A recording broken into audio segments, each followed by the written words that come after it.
अब देखिए ये वीडियो 28 है, unit 1 complex number detail topic का एक्सरसाइज 1.3 के, जिसमें डिटेल टॉपिक में क्या क्या आ रहा है, definition of quadratic equation, example and solution of quadratic equation. तो क्वाड्रेटिक इक्वेशन को मैं प्रॉपर डिफाइन कर रहा हूँ। क्या कर रहा हूँ? प्रॉपर डिफाइन कर रहा हूँ। क्वाड्रेटिक इक्वेशन क्या होता है? एन इक्वेशन, एक ऐसा equation, an equation that satisfy the following three condition। अगर कोई इक्वेशन ये 3 कंडीशन सेटिस्फाई करे,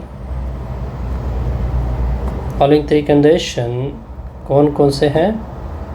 नंबर 1, उस इक्वेशन को इस फॉर्म में होना चाहिए bz² प्लस QZ, ये मैं स्मॉल लिखता हूँ वैसे कैपिटल होता है, ठीक है, प्लस R = 0, ये इस फॉर्म में होगा। सेकेंड कंडीशन क्या है कि जो z² की कोफिशिएंट है उसको 0 नहीं होना चाहिए। थर्ड कंडीशन क्या होगा? PQR को कहाँ से होना चाहिए? रियल से। PQR को कहाँ से होना चाहिए? रियल से। लेकिन यहाँ पे जो z है ये कॉम्प्लेक्स वेरिएबल है, ठीक है। इस कॉल्ड, फिर मैं ऑब्जर्वेशन में ये सब कुछ लिख देता हूँ, इस कॉल्ड क्वाड्रेटिक इक्वेशन, इसको बोलते हैं क्वाड्रेटिक इक्वेशन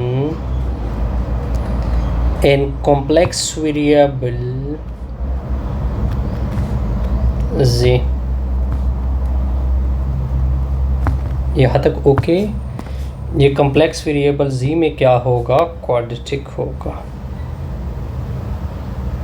यहाँ तक कोई कन्फ्यूजन नहीं। अब मैं कुछ ऑब्जर्वेशन करूँगा इसके ऊपर। वो ऑब्जर्वेशन क्या है? ऑब्जर्वेशंस देखिए, ऑब्जर्वेशन नंबर 1 ये है, ये जो आपके सामने है इसको standard form of quadratic equation कहते हैं। The above L1 is called standard form of quadratic equation।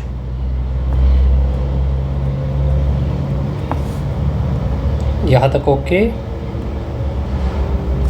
Standard form या इसको जर्नलाइज फॉर्म भी बोलते हैं। क्या बोलते हैं? Generalized form, standard form, generalized form वगैरह वगैरह। सेकंड, मैक्सिमम पावर इसमें क्या यूज़ होगी? The maximum power of a quadratic equation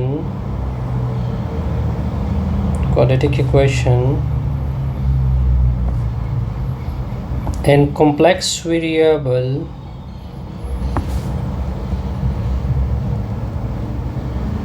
z(2), उसमें इसकी मैक्सिमम पावर क्या होगी?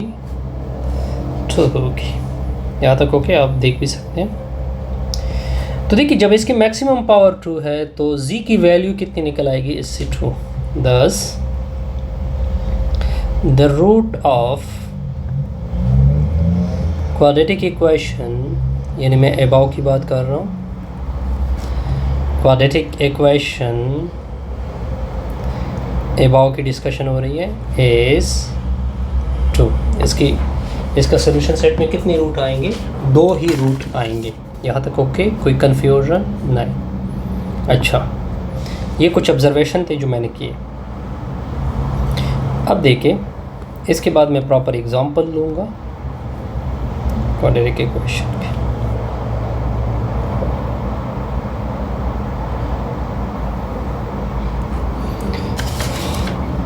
अब देखिए एग्जांपल देके, z² माइनस c प्लस 3 = 0, ये एक क्वाड्रेटिक इक्वेशन है कॉम्प्लेक्स वेरिएबल z में।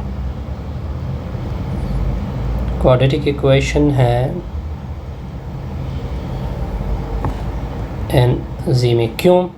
क्योंकि देखिए ये कंडीशन 1 भी सेटिस्फाइड कर रहा है, ऊपर से आप देख सकते हैं ये किस फॉर्म में है, P G square plus Q G plus R equal to zero. G square भी है, क्यू जी भी इसमें है, जी की क्यू की जगह -1 है, पी की जगह 1 है, 3। फर्स्ट कंडीशन क्या हो रही है, सेटिस्फाइड हो रही है। सेकंड कंडीशन की जी स्क्वायर की जो कोफिशिएंट है वो क्या नहीं होगी, ज़ीरो नहीं होगी, 1 है, 1 कभी ज़ीरो नहीं हो सकता। और थर्ड कंडीशन क्या है कि जितने वैल्यू यूज़ हो रहे हैं वो रियल से हो रहे हैं, 1 - 1 और 3 कहाँ से बिलोंग कर रहे हैं, रियल को बिलोंग कर रहे हैं। तो तीनों कंडीशन क्या हो गई, सेटिस्फाइड हो गई। तो इस वजह से ये क्या होगा, क्वाड्रेटिक इक्वेशन होगा। अब सेकंड एग्जांपल देखिए, सेकंड में और एग्जाम्पल क्लियर हो जाएगा। 3z square -4z + 2 = 0। ये भी क्वाड्रेटिक इक्वेशन है।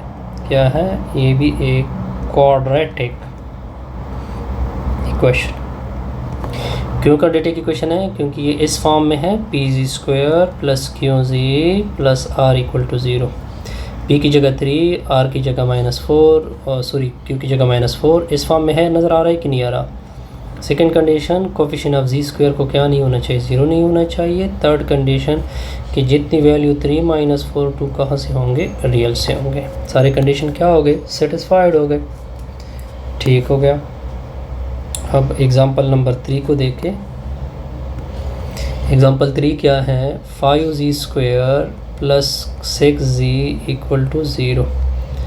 अब देखिए इसके साथ एक एक्स्ट्रा आर नज़र नहीं आ रहा, लेकिन वो मैं किस सूरत में लिख सकता हूँ, ज़ीरो में। अब आप फॉर्म देके ये बिल्कुल exactly P G square Q G plus R equal to zero इस फॉर्म में नज़र आ रहा है कि नहीं आ रहा। सेकेंड कंडीशन, जी स्क्वायर की कोफिशिएंट 5 है जो कि ज़ीरो नहीं है। थर्ड कंडीशन क्या है, 5 6 0 कहाँ से कि बिलोंग कर रहे हैं, रियल से। तो ये कंडीशन भी सेटिस्फाइड हो गई। अब नेक्स्ट एग्जांपल देखें। नेक्स्ट एग्जांपल है, ये कौन सा एग्जांपल चल रहा था जी, एग्जांपल नंबर 3 चल रहा है। अब एग्जांपल 4 को देखें। मैं किताब किस तरह आ रहा हूँ जी, जी स्क्वायर -3 = 0। अब देखिए इसमें जी नज़र नहीं आ रहा, लेकिन उसको हम लिख सकते हैं 0z -3 = 0। अब देखिए ये किस फॉर्म में है, P G square plus Q G plus R equal to zero. G square P G Q G minus R equal to zero इस फॉर्म में नज़र आ रहा है। सेकंड कंडीशन क्या है कि जी स्क्वायर की कोफिशिएंट क्या नहीं होना चाहिए, ज़ीरो नहीं होना चाहिए, उसकी जगह 1 है, 1 ज़ीरो नहीं हो सकता। थर्ड कंडीशन क्या है कि 1 0 -3 कहाँ से बिलोंग कर रहा है, रियल से। कंडीशन सेटिस्फाइड हो रही कि नहीं हो रही, बिल्कुल सेटिस्फाइड हो रही है। नेक्स्ट एक और एग्जांपल आ रहा है। ओके, नेक्स्ट एक और एग्जांपल आ रहा है, 5 2z स्क्वायर = 3z। अब इसको उधर शिफ्ट कर दे, 2z स्क्वायर -3z, यही तक है नहीं, सॉरी इसके साथ एक -1 भी है, +1 = 0। अब देखिए ये किस फॉर्म में है, P G square plus Q G plus R equal to 0। ये इस फॉर्म में है कि नहीं है, बिल्कुल है। सेकंड कंडीशन, जी स्क्वायर की कोफिशिएंट 2 है जो कि 0 नहीं है। थर्ड केस क्या है, 2 - 3 वो +1 कहाँ से बिलोंग कर रहा है, रियल से। तो लिहाजा ये सारी की सारी कंडीशन सेटिस्फाइड हो रही हैं, तो ये भी क्या होगा, क्वाड्रेटिक इक्वेशन होगा। अब आते हैं सोल्यूशन की तरफ। सोल्यूशन ऑलरेडी मैं डिफ़ाइन कर चुका हूँ, सिर्फ मैं यहाँ पे सर से रिवाइज़ कर देता हूँ। सोल्यूशन क्या होते हैं, किसी भी इक्वेशन में वेरिएबल की वे वैल्यू जो गिवन इक्वेशन को क्या करे, सेटिस्फाइड करे। बहरहाल डिफ़ाइन कर देते हैं। ये किसकी डिफिनेशन है, ये ऑलरेडी मैं डिफ़ाइन कर चुका हूँ। बहरहाल यह definition an equation, okay sorry,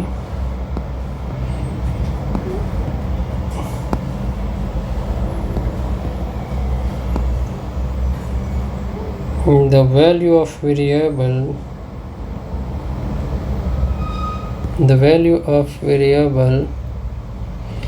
that satisfy the given equation is called solution of the equation। यानी जो वैल्यू होती है उसको रूट बोलते हैं, ठीक है। जो सेटिस्फाइड कर रहा है वो इसका क्या बन जाता है, सोल्यूशन बन जाता है, ठीक है। अब मैं आपको एक एग्जांपल करके दे देता हूँ, ठीक है।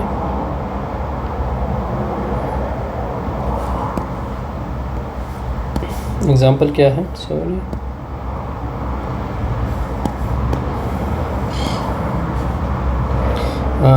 कंसीडर कर ले, कंसीडर z² + 4 = 0। इसको मैं इस तरह लिख सकता हूँ माइनस इंटू माइनस 1 इंटू 4 लिख सकते हैं z = 0। z² इस ये 4i² = 0। तो इसका होल स्क्वायर ले ले, ठीक हो गया। इस 2i का होल स्क्वायर ले ले, ठीक हो गया। इसका a + b - b, एक बार प्लस लिख दे, ठीक हो, एक बार माइनस लिख दे, यहाँ तक ओके। तो z + 2i = 0 और z - 2i = 0। z की वैल्यू -2i होगी और z की वैल्यू +2i होगी। तो ये दो वैल्यू हमने निकाल दिया और हमने ये भी कहा था कि इससे कितनी वैल्यू निकल जाती है, 2। तो ये सोल्यूशन का तरीका प्रॉपर हम नेक्स्ट वीडियो में हम प्रॉपर स्टेप बताएंगे कि कोई भी क्वाड्रेटिक इक्वेशन किस तरह हम सॉल्व करते हैं, ठीक है। इस वीडियो में सिर्फ मैंने क्वाड्रेटिक इक्वेशन की ब्रीफ डिस्क्रिप्शन दी।